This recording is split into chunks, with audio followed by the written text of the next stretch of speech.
Kung hindi sa pag-ibig o karelasyon, minsan ang forever sa kaibigan natin, makikita, kagaya nga ng sinabi ni Rian kanina, hindi lahat ng kaibigan natin pang forever. Dumadating ang panahon na nagkakahiwalay, nagkakatampuhan, o simpleng lumayo na lang kayo sa isa't isa. Masakit, oo. At ang mahirap dito, hindi alam ng iba kung paano magmo-move on. Totoo yan, Prof. Fee. Kaya ngayong araw, pag-uusapan natin kung paano harapin ang friendship breakup. Paano mag-move on, paano magpatawad, at paano mag-grow. Kasama natin live ang Purpose and Mindset Coach at isa ring intuitive mentor and podcast host, Ma'am Ana Santiago. Welcome po sa Rise and Shine Pilipinas. Good morning, Sir Fifi and Sir Joshua. Thank you for having me here today. Rise and Shine, kasama ba dito yung mga relasyon na hindi naman natuloy? Under friendship breakup ba yun? Yes, considered din. Kasama to. So baka relate yung mga minahal or nilandi Walang pero di label. ginawa. Kasama sila. Coach, bakit nga ba masakit itong friendship breakup? Anong difference niya doon sa romantic breakup? With that being said, kasi it's the first step in the relationship. Usually, it starts with friendship. And usually, this kind of connection is built by trust and shared memories. And Okay. sometimes, the reason why it's hard, kasi nandun yung investment eh. You invest with your time, your energy in the certain connection. And kaya siya kumbaga masakit dahil kumbaga you find a safe space in that particular individual. So kumbaga parang yung identity mo, yung parang kilalang-kilala ka ng taon to. So it's hard thing to move forward because of that.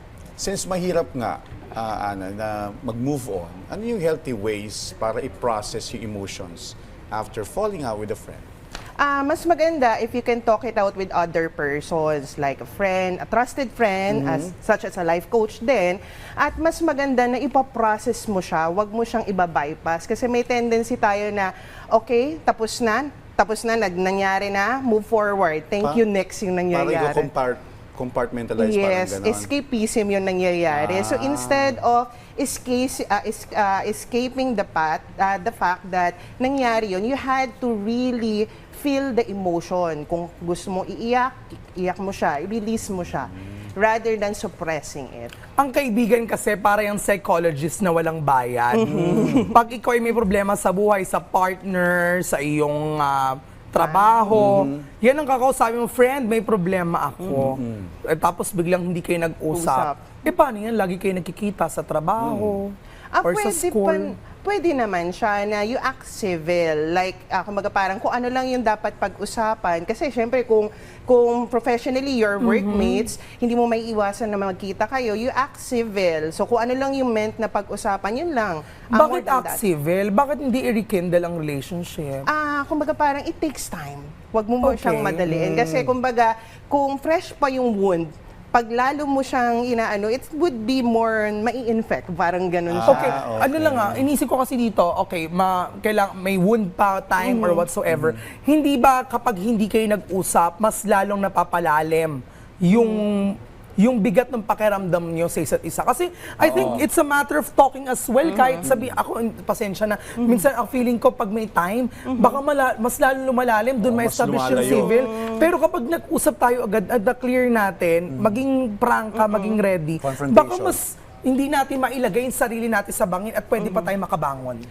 Mas maganda siya, take time to process it. Kumbaga palamigin muna. Pwede naman that you can rekindle the spark of the connection, but don't come from the place of fear. Sa bagay, iba-iba rin tayo. Okay. Kasi maaaring ma-project mo sa kanya kung ano yung fear mo, fear of abandonment, fear of being left behind. Masama ba yun? Yes. Kasi kumbaga parang you also have those certain wounds. If meron kang mga wounds that you are afraid to really face, sometimes we project it in people around So what you're us. saying is dapat siguro mag-heal muna yung sarili Yes, namin. precisely. Halimbawa, kung ako yung nag-initiate. Pero paano kung ako yung nag-initiate ng friendship breakup? Paano ko may iwasan yung overthinking o yung pag-guilt trip ba?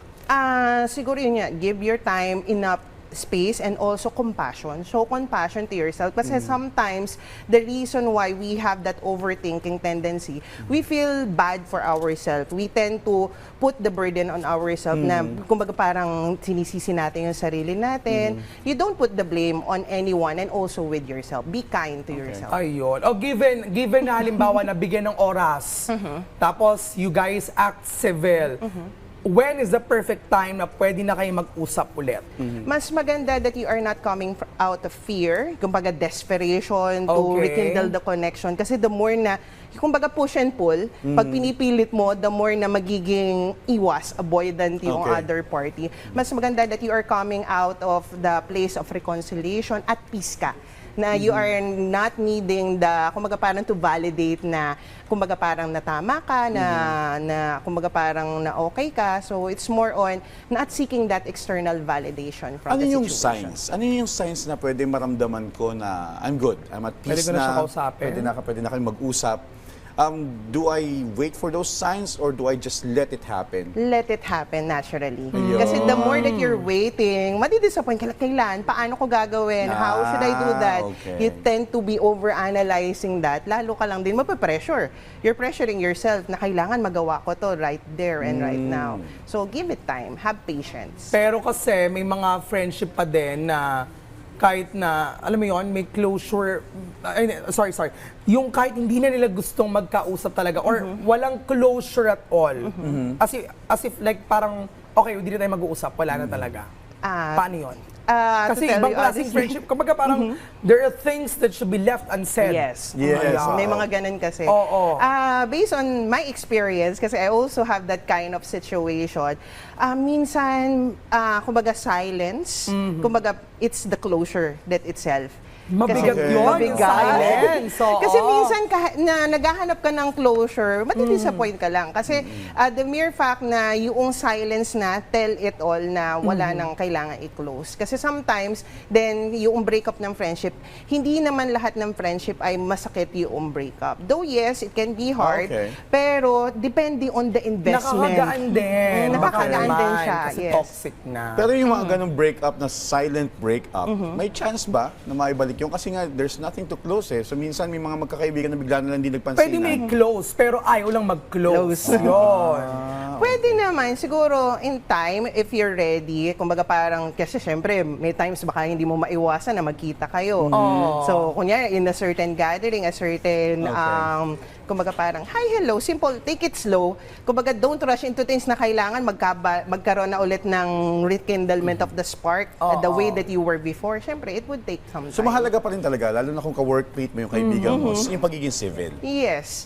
Importante yun. Na boundaries. Yun yung sinasabi natin na boundaries. Kasi tendency, we tend to overcompensate or overgive to the situation, to the connection, na yun yung magiging basis of our connection with other people. Where in reality, the first friendship, relationship that we needed to establish is with ourselves.